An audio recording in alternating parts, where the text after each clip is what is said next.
1편 시편 31편 19절부터 24절까지 말씀입니다.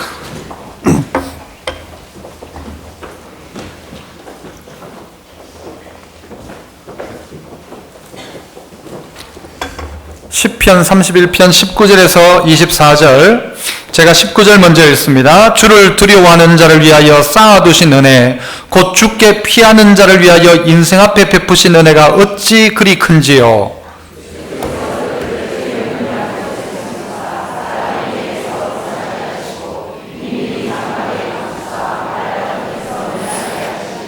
여호와를 찬송할지어다. 견고한 성에서 그의 놀라운 사랑을 내게 보이셨음이로다.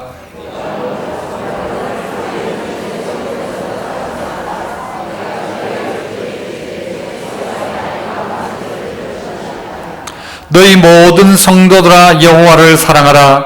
여호와께서 진실한 자를 보호하시고 교만하게 행하는 자에게 엄중히 갚으시느니라. 여호와를 바라는 너희들아 강하고 담대하라. 아멘. 할렐루야. 찬양대에서 찬양으로 하나님께 영광 돌립니다.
아멘. 감사합니다.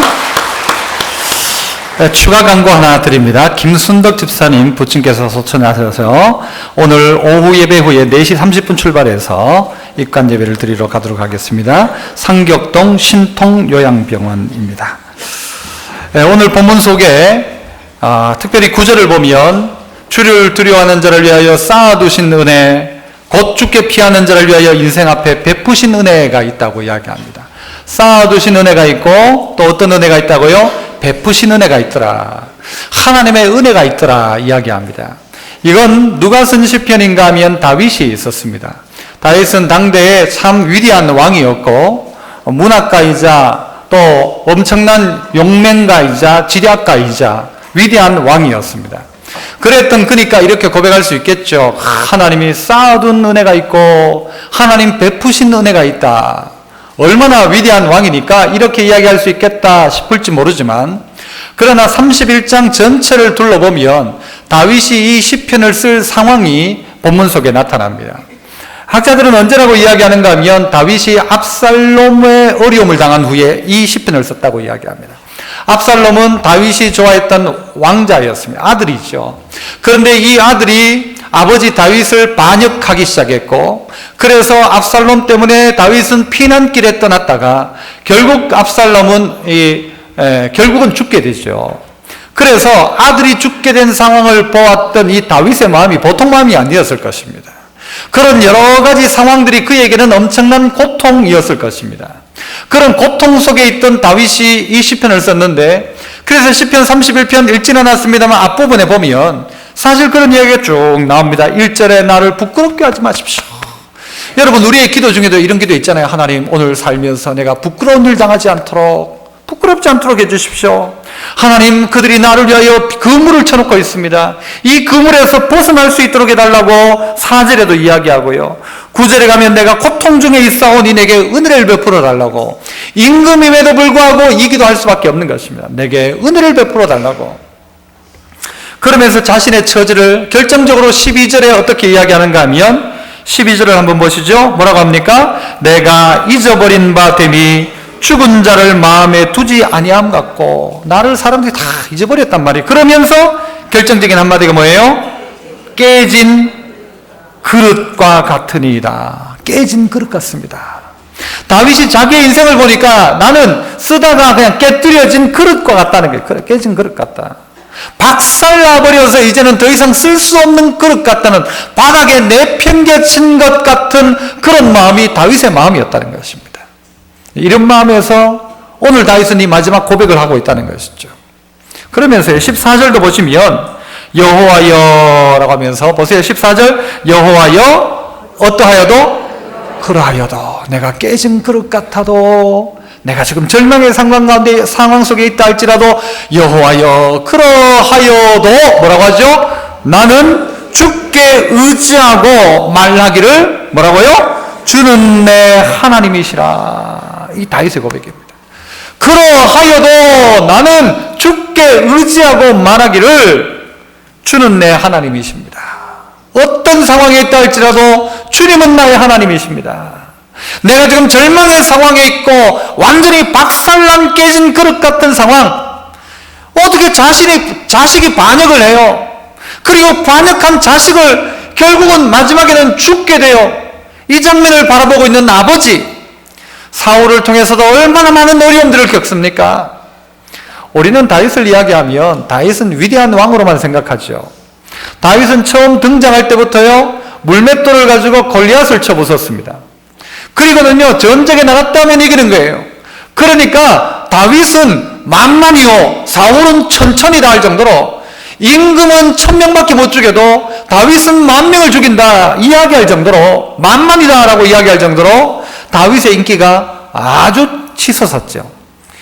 요즘 같으면 국회의원 될까요, 안 될까요? 다윗이 나오면 인기 최고였습니다. 대통령도 될지 모를 거예요. 그 정도의 인기를 달리고 있던 다윗, 하지만 그 다윗 물맷돌로 골리앗을 쳐부쉈지만 사울에 의해 피하여 다닙니다. 도망 다녀야 합니다. 수많은 인생의 질곡들이 있더라는 것입니다. 어려움도 있고 또 형통할 때도 있고 좋을 때도 있고 나쁠 때도 있더라는 것이죠. 전도서 7장 14절에 보면 이런 말씀이 있죠. 형통한 날에는 기뻐하고 공고한 날에는 어떻게? 되돌아보아라.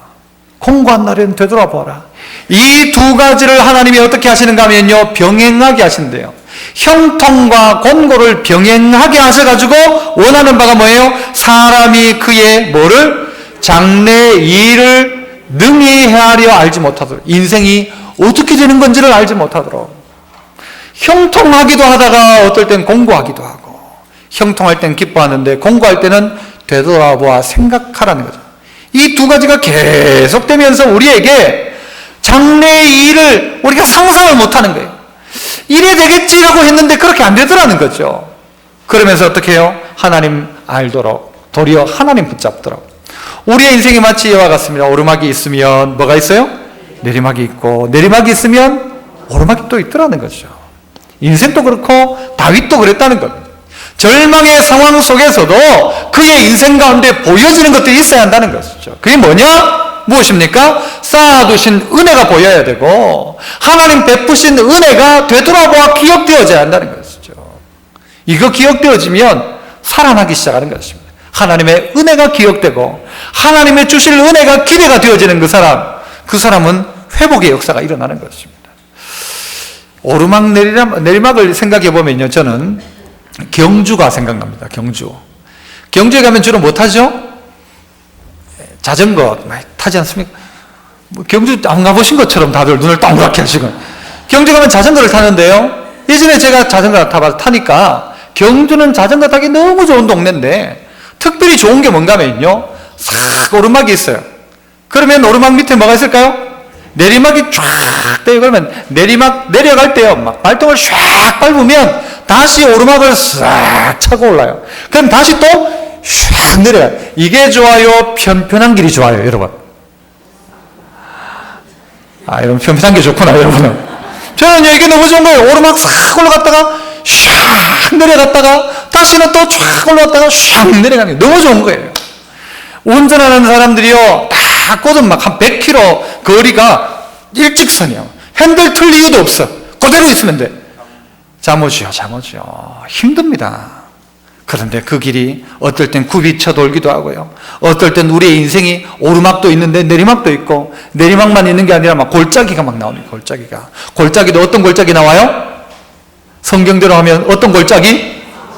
아골 골짜기도 나오시네요. 사망의 음침한 골짜기. 여러분, 힘든 자리입니까? 어려운 자리입니까? 고생하는 자리입니까? 꼭 그렇지만 않습니다. 사망의 음침한 골짜기에도 뭐가 있는가 하면 골짜기의 은혜가 있습니다. 한번 따라볼까요? 골짜기의 은혜. 골짜기의 은혜가 있다니까요. 사망의 음침한 골짜기인데도 그 골짜기가 은혜가 된다는 거예요. 왜 그 골짜기가 은혜가 되는가? 주께서 나와 함께 하시고 주의 지팡이와 막대기가 나를 안위하시니까 이 골짜기에서요, 그 전에는 골짜기 아닌 데서는 하나님 상관없어요. 아빠 상관없어요. 그런데 골짜기 딱 가니까 애가 어떻게 해요? 아빠 손을 꽉 잡는 거예요. 잡지 말라고 해도 잡아요, 애들. 외나무 다리를 지나가 보세요. 아버지 손 꼭 잡습니다. 매달립니다. 이 골짜기에서 누구를 경험하는가 하면요, 하나님을 경험하는 거예요. 다윗은 이 골짜기와 같은 상황이었어요. 그물에 처진 것 같은 인생의 상황. 하나님, 나를 제발 부끄럽지 않도록 해주십시오. 잘못하나 내가 부끄러워 죽겠습니다. 내가 아들 때문에 그렇고 지금 내가 부끄러워가지고. 이런 상황에 있었지만, 마치 깨진 그릇과 같은 상황이었지만, 다윗이 고백하고 있는 바가 뭔가? 주는 내 하나님이십니다. 고백하면서 오늘 19절이 어떻게 이야기합니까? 주를 두려워하는 자를 위하여 쌓아두신 은혜를 이야기합니다. 그래서 첫 번째 한번 따라해 봅시다. 주를 두려워하는 자를 위하여 쌓아두신 은혜가 있다.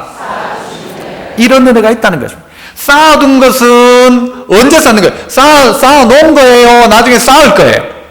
쌓아놓은 거죠. 하나님이 이미 쌓아놓으셨다는 거예요. 뭘 위해서? 누구를 위해서? 누구를 위해서? 주를 두려워하는 자를 위해서 은혜를 쌓아놨다는 거예요. 주를 두려워하는 자를 위해서. 아니, 무슨 착한 사람, 다른 사람이 아니고, 은혜가 누구에게 주어지는가 하면 주를 두려워하는 자에게 이 은혜가 주어진다는 거예요. 주를 두려워하는 자에게. 여러분, 물어봅시다. 여러분, 주님 두려워하십니까? 주님 두렵습니까? 이 시대의 많은 성도들은요, 주님을 두려워하기보다는 주님은 늘상 사랑의 하나님, 늘상 용서하시는 하나님, 늘 아무렇게나 해도 관심도 안 가지시는 것처럼 보이는 하나님처럼 여기고 살아가고 있지 않습니까? 주님이 정말 두려운가? 주님을 정말 두려워하는가? 이렇게 질문해 보면 어떨까요? 여러분, 교통경찰이 두려워요? 하나님이 더 두려워요? 이렇게 솔직한 대답, 정답 말고요. 운전할 때 교통경찰이 더 두려워요? 하나님이 더 두려워요? 순경 말고, 순경은 옛날 이야기고, 그죠? 그죠? 교통경찰이 두렵죠. 실제 경찰은 깜짝 놀랐는데, 하나님 앞에서는 우리가 죄를 지어도 하나님이 보신다 하는 생각을 우리가 기본적으로 가지잖아요. 하나님 우리와 함께 하십니다 늘 해놓고는 죄는 죄대로 짓는 거예요. 그때는 뭐라고 생각해요? 하나님 보지 마이소 하고도 죄 짓는 거예요.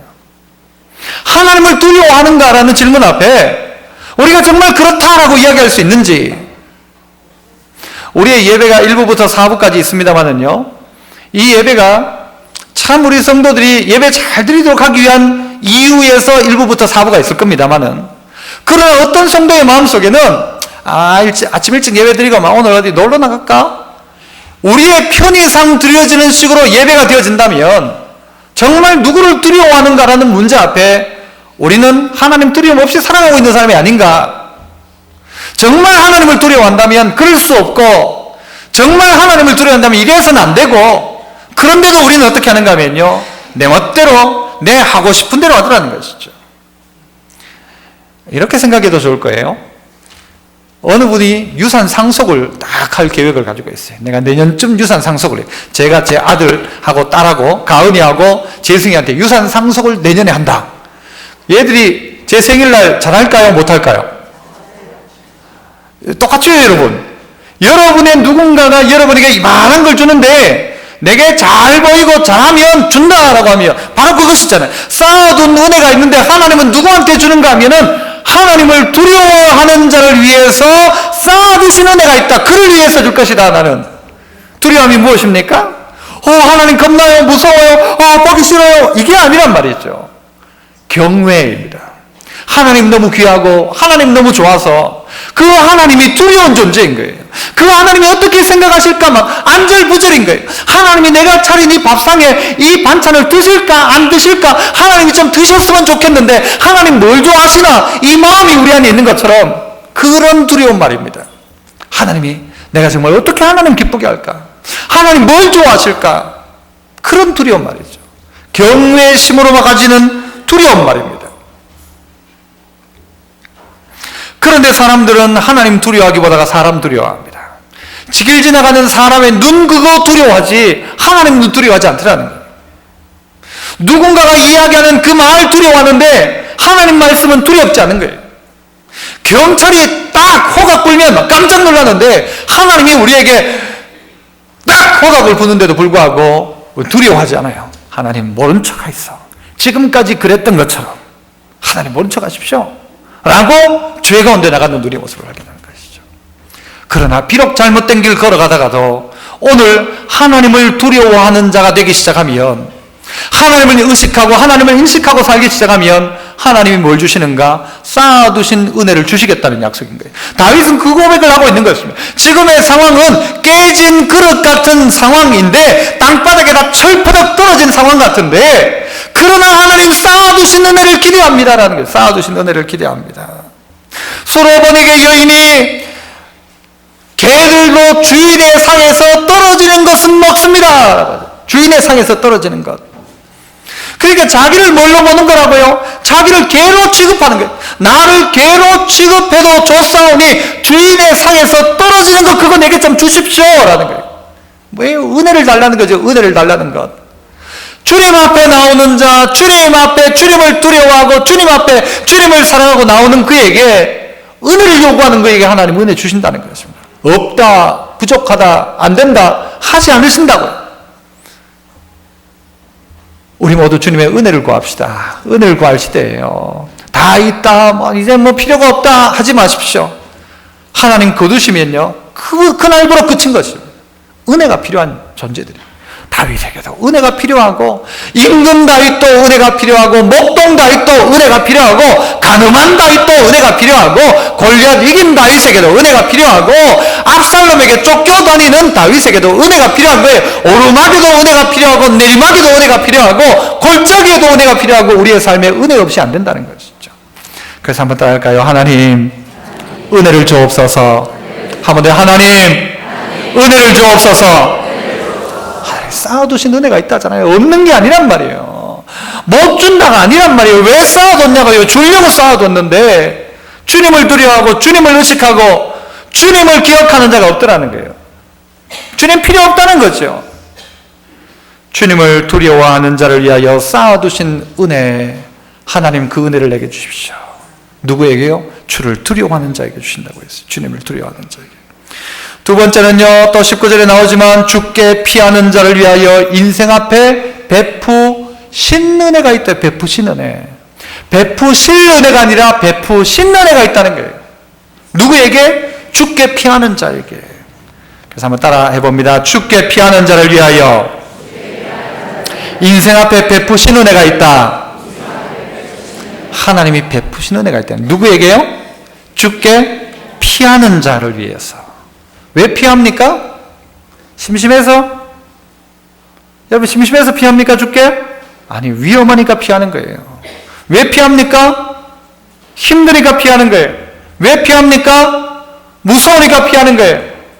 이런 상황, 이런 어려움, 이런 문제, 이런 환경 때문에 주께 피했던 다윗이 뭘 기억해내는가 하면요, 하나님께서 어떻게 하신 은혜? 베푸신 은혜를 기억해내요. 베푸신 은혜. 이게 그냥 있을 때는요, 머릿속에 기억이 안 납니다, 이게. 그런데 피하는 상황 속에 주께 피하여 있다가 보니까 생각나는데, 아, 주께서 그때 내게 베푸셨던 그 은혜, 이게 하나, 둘 떠오르기 시작하더라는 것이죠. 우리에겐 이게 필요하다는 것입니다. 그냥 일상적인 상황 속에서는 하나님의 은혜가 뭔지를 몰라요. 그런데 한번 잃어보면, 한번 놓쳐보면, 피해보면, 어려움을 당해보면 그제서야 내게는 은혜 없이 안 되는구나. 지나왔던 나의 삶 모두 다도 하나님 은혜로 살았구나. 은혜 없이는 안 되는구나. 그래서 우리 가운데 피하는 자에게 주시는 하나님의 베푸신 은혜가 있다. 그 베푸신 은혜가 구체적으로 무엇입니까? 20절에 나타나죠. 20절 같이 한번 봅니다. 20절 시작.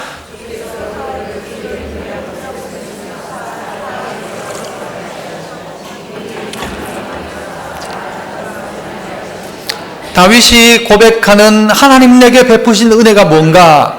많은 은혜가 있지만 다윗은 이렇게 고백합니다. 주께서 그들을 주의 은밀한 곳에 숨기셨다. 주의 은밀한 곳에. 아무도 알지 못하는 은밀한 곳에 꼭 숨겨가지고 어떻게 하시는 거예요? 보호하시는 것이죠. 그리고 또 뭐라고 합니까? 사람의 꾀에서 벗어나게 하시고. 여러분 이거 필요해요, 안 필요해요? 여러분 세상이 얼마나 악한지, 우리를 속이려고 얼마나 속이는지. 저도 한 3번 속아봤잖아요. 벌써 3번. 속은 것만 해도 한 3번 속았고요. 얼마 전에도 한번 속아가지고 나는 나름대로 똑똑하다 생각했는데 똑똑하기는 하나도 안 똑똑해요. 다 속아요. 사람의 꾀에서 벗어나게 하시고, 사람이 우리를 꾀를 가지고 우리를 속이고 우리를 유혹하고 우리를 빠뜨리려고 하는 이 상황 속에서 하나님 어떻게 하시는가? 베푸신 은혜를 생각해 보니까 사람의 꾀에서 벗어나게 하시고. 누가 하시는가? 하나님이 이렇게 하셨다는 거예요. 다윗이 가만히 생각해 보니까 내 머리 가지고 한 게 아니더라는 거예요. 나는 그냥 숨었을 뿐인데 하나님이 어떻게 굴에 숨었는데 하나님은 밖에서 거미줄을 쫙 치셔가지고 보호해 주시고, 내 꾀로는 내가 벗어날 방법이 없었다 생각했는데 하나님의 방법을 가지고 사람의 꾀에서 벗어나게 하시고, 또 어떻게 해요? 비밀이 장막에 감추셔서 어떻게 하시도록? 말다툼에서 면하게 하시더라. 그대로 있었으면 말싸움이 나중에는 큰 싸움 될 텐데 그 말싸움에서, 말다툼에서 면하게 하시더라. 무엇입니까? 생각해 보면, 아, 하나님 그때 날 안 도와줬으면 내가 어떻게 됐겠나? 저는 그런 생각도 해봤거든요. 아이고, 내가 그때 그 애하고 결혼했으면 어떻게 됐겠나, 내가. 그런 생각 했었어요. 제 아내 보고도 그런 이야기 했지만, 야, 내가 그때, 아이고, 어떻게 했겠나. 그렇게 생각 안 합니까? 우리의 인생을 다 지나놓고 돌아보면요, 그때 그 순간이 내게 최고의 하나님의 방법이었다. 그때 실패한 게 하나님 최고의 신의 한 수였고, 그때 하나님이 나를 이렇게 바꾸신 것도 하나님의 최고의 방법이었다. 오늘이 나에게 주신 하나님의 은혜라고 생각한다면 바로 그것입니다. 하나님 그렇게 하셨다. 하나님께 피할 때마다 은혜 주셨다. 다윗은 그 고백하는 거예요. 내가 피할 때마다 하나님은 나를 외면치 않으시고 은혜를 베풀어 주셨다. 하나님께 은혜를 구할 때마다 하나님은 나를 숨겨주셨고, 그 악인들의 그 머리 좋은 놈들의 그 꾀에서부터 나를 건져주셨고, 그 말다툼으로부터 하나님 나를 면하게 하셔서 내가 오늘 믿음 지키고 이 자리에 있게 하신 것 다 하나님의 은혜다.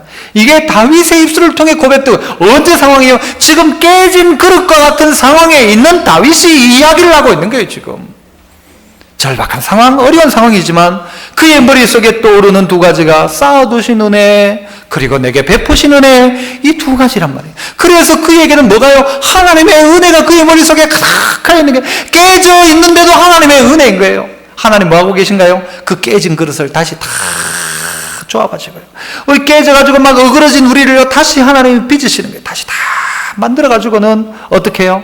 흠 많고 허물 많고 과거 많지만, 그러나 우리를요 하나님 쓰시기에 합당한 거룩한 존재로 빚어가고 계시다는 것입니다. 이 사실 믿으십니까? 이게 믿어져야 돼요. 하나님, 이런 하나님이시다. 다윗은 이 하나님을 경험한 거예요. 어떻게? 오르막내리락 오르락내리락 하면서 우리의 인생의 여러 가지 고비들 가운데서 이 하나님을 경험하고, 이 다윗은 이 고백을 하고 있는 것입니다. 다윗이 대단한 임금이어서가 아니라 다윗이 절박한 상황 속에, 임금이면 뭐합니까? 지금의 상황이. 아니 그 허울 좋은 뭔가가 있으면 뭐합니까? 지금의 상황은 깨어진 그릇인데 하나님 은혜가 필요합니다. 은혜가 필요합니다.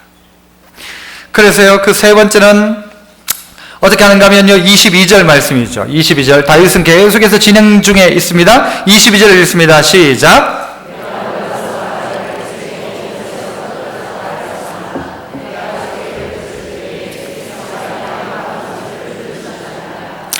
다윗이요 깜짝 놀라는 게, 자기의 인생 앞에 놀라서 말하기를 나는 주의 목전에서 끊어졌다. 끊어졌다. 주의 눈앞에서 나는 끊어졌고 하나님이 나를 안 본다. 난 네 안 본다. 이런 마음을 이 다윗이 느낀 거예요. 하나님 나를 안 보시는구나. 하나님은 나한테 관심이 없구나. 이제 하나님이 계시다면 어떻게 나를 그냥 이렇게 버려둘 수 있는가. 나는 주의 목전에서 끊어졌다고 깜짝 놀라가지고 그 이야기를 한 거예요. 막 깜짝 놀라서 나는 버려진 것 같은 거예요. 왜? 땅바닥이 깨져 있으니까, 깨진 그릇과 같으니까. 그런데 이 다윗이 나는 주의 목전에서 끊어졌다 하였는데, 그런데 그 다음 뭐라고 이야기합니까? 22절 중반절, 내가 주께 부르짖을 때에 주께서 나의 간구하는 소리를 어떻게 하셨다? 들으셨다.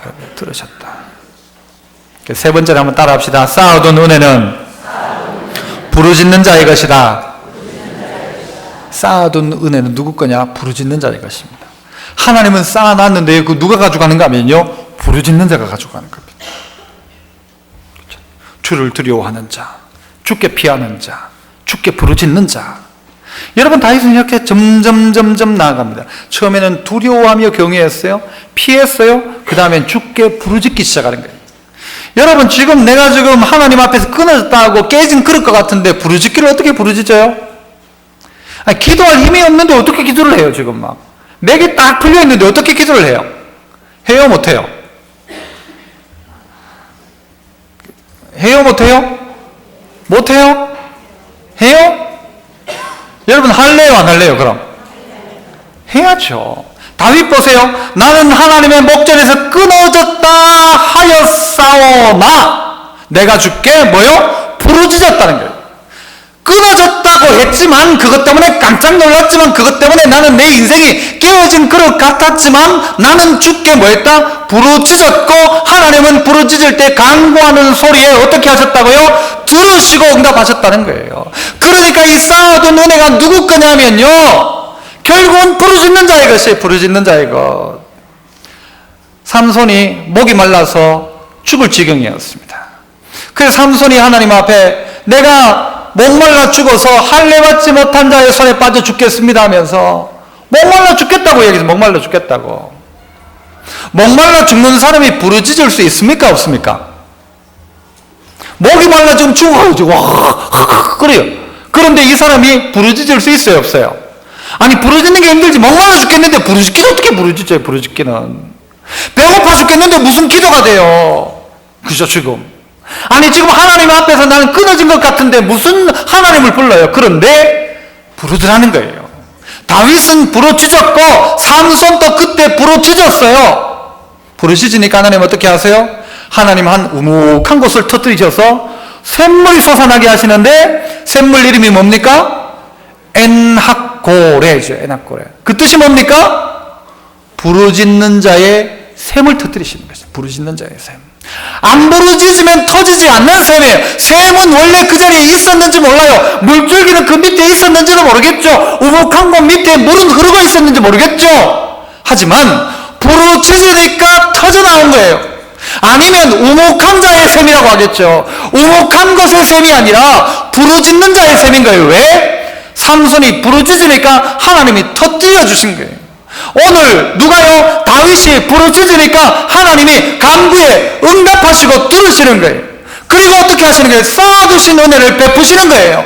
그러니까 다윗에게는 어떻게 해요? 베푸신 은혜가 되는 거예요. 그 쌓아둔 은혜가.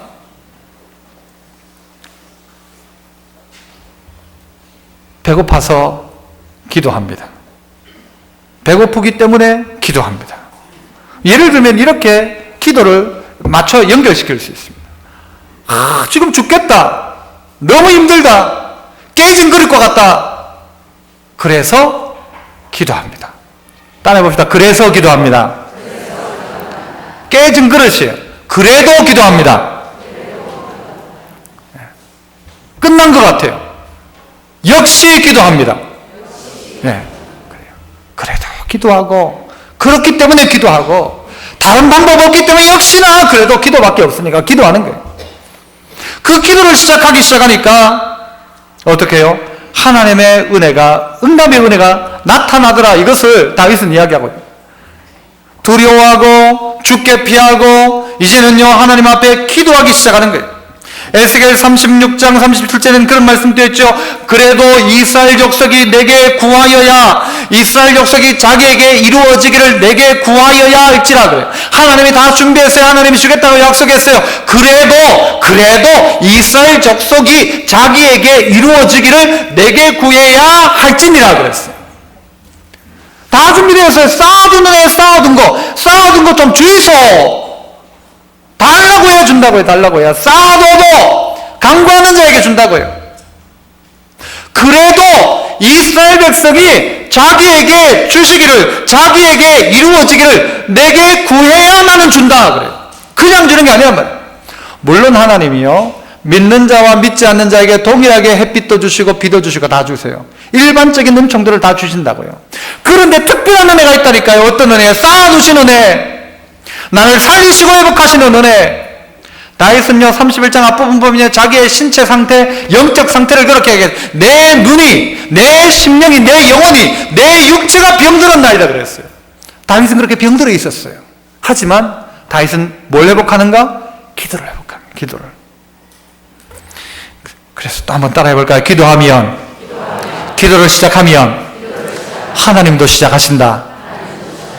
우리가 기도를 시작하니까요 하나님도 시작하는 거예요. 문을 열기 시작하니 쌓아둔 은혜를 쫙 열면 우두두두둑 떨어지는 거예요. 떨어지는 거예요. 그 은혜를 기대하자.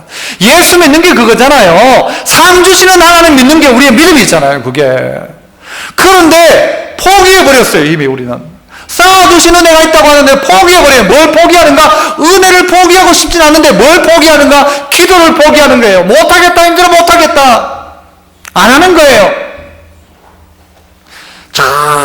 저수지에요. 그 신선한 물이 가득하여 있는데 그 물이 우리에게는 어떻게 와요? 관을 타고 가지고 우리 수도꼭지를 틀면 나오는 거예요.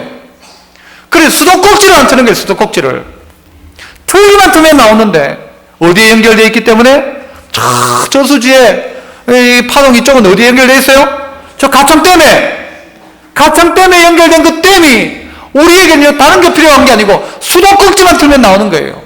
근데 그걸 안 트는 거예요. 아이고, 막 꼭지 틀 힘도 없고, 막.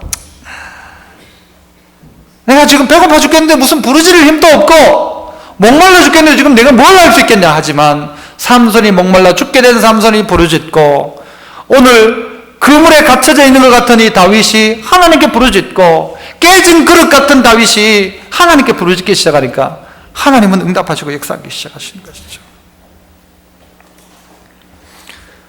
사람 두려워하는 사람은 하나님 두려워하지 않고요, 하나님 두려워하는 사람 사람 두려워하지 않습니다.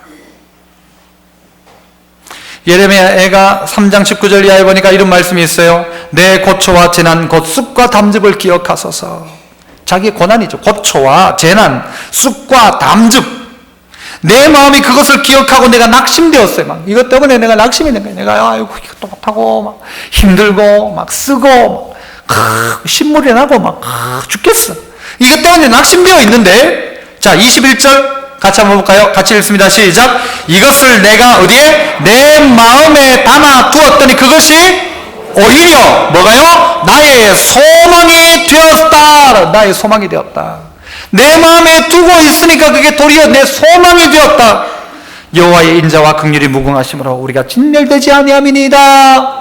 이 고통과 어려움의 문제가 내 마음속 깊이 두고 뭘 생각해봐요? 내 공고한 날을 되돌아 생각해보니까 하나님께서 내게 뭐 하시는 은혜가 있더라? 베푸신 은혜가 있더라. 그래서 그 고난과 베푸신 은혜를 생각해보니까 이것이 도리어 오히려 내게 소망이 되어 있더라는 거예요. 소망이 되어 있더라.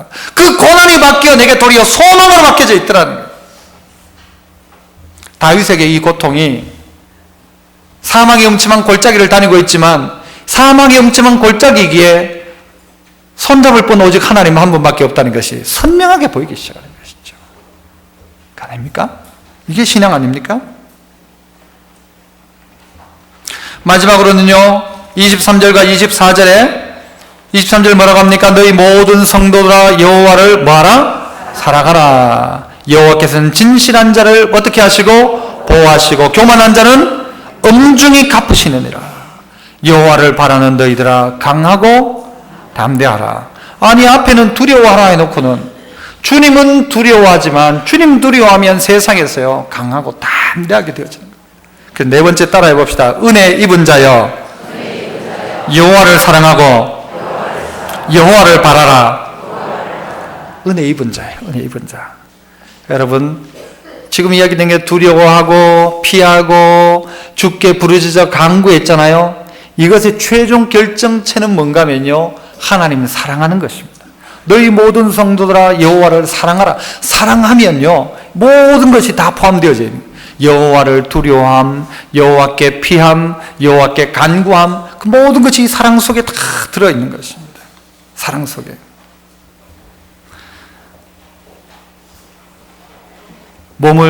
내 목숨을 다하고 뜻을 다하고 또 마음 다하고 모든 것 다해서 뭐하라고 성경은 이야기합니까? 주 너희 하나님 사랑해라. 내가 목숨 걸고 해야 될 일이 주님 사랑하는 것인가? 내가 이것 위에 목숨까지도 걸어야 되는가? 여러분 어떻게 생각하시나요? 아니, 주님을 사랑하려면 힘써 그냥 사랑하면 되지 그걸 뭐 목숨까지 걸고 사랑하냐, 마음을 다하고 뜻을 다해서 사랑하냐, 그냥 사랑하면 되는 거지. 사랑이 그 정도가 아니라는 것입니다. 목숨 걸어야 할 수 있는 사랑이라는 것입니다. 세상이 우리를 그냥 두지 않기 때문에 목숨 거는 각오로 해야 그 사랑이 사랑이라는 거예요. 목숨 다하여 주 너희 하나님 사랑해라. 은혜 입은 우리가 해야 될 일이 뭐냐? 하나님을 사랑하는 것입니다. 그리고 하나님을 바라는 것입니다. 이 두 가지의 결론은 하나님 열심을 다하여 사랑하고 하나님께 기대하고 좀 바라보십시오.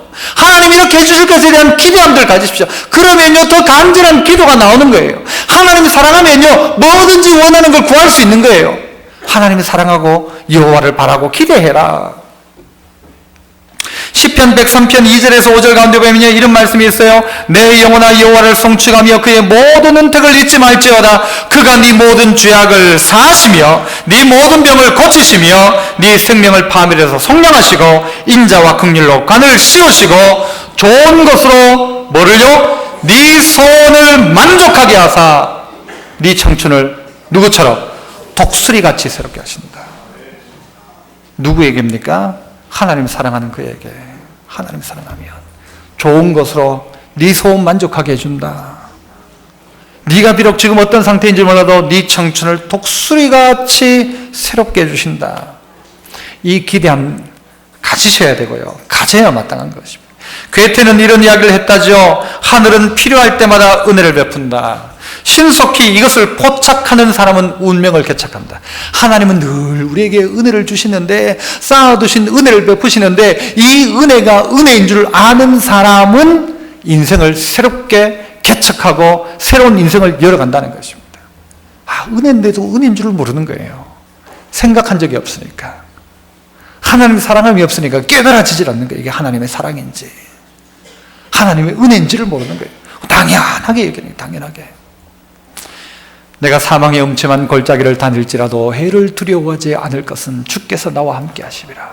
주의 지팡이와 막대기가 나를 안위하시기 때문에 오늘 여러분의 삶 가운데 쌓아두신 하나님의 은혜 다 여러분 끝에 치고, 여러분에게 베푸신 하나님의 은혜가 새록새록 기억되어져서, 그때 맞다, 우리 애들 키울 때 하나님 그런 은혜를 줬지, 맞다, 그때 우리 힘들 때 하나님 이렇게 피하게 하셨지, 기억하셔서 여러분의 삶 가운데 그 은혜가 다시 한번 각인되어지고 은혜로 살아가는 믿음의 성도 되시기를 축복합니다. 기도하겠습니다. 하나님 감사합니다. 약하고 연약한 저희들이지만 아버지 하나님, 우리에게 은혜를 주신 것 감사합니다. 오늘 이 날 가운데도 쌓아두신 은혜 우리의 것 되게 하여 주시옵소서. 베푸신 은혜 기억나게 하여 주시옵소서. 주님 깊이 사랑하고 목숨 걸고 사랑하여 하나님과의 사랑이 회복되어지고 그 큰 은혜가 나의 것이 되며 그 큰 은혜 때문에 하나님 앞에 큰 영광을 올려드리는 우리 모두가 되게 하여 주옵소서. 은혜 감사하옵고 예수님 이름으로 기도합나이다. 아멘.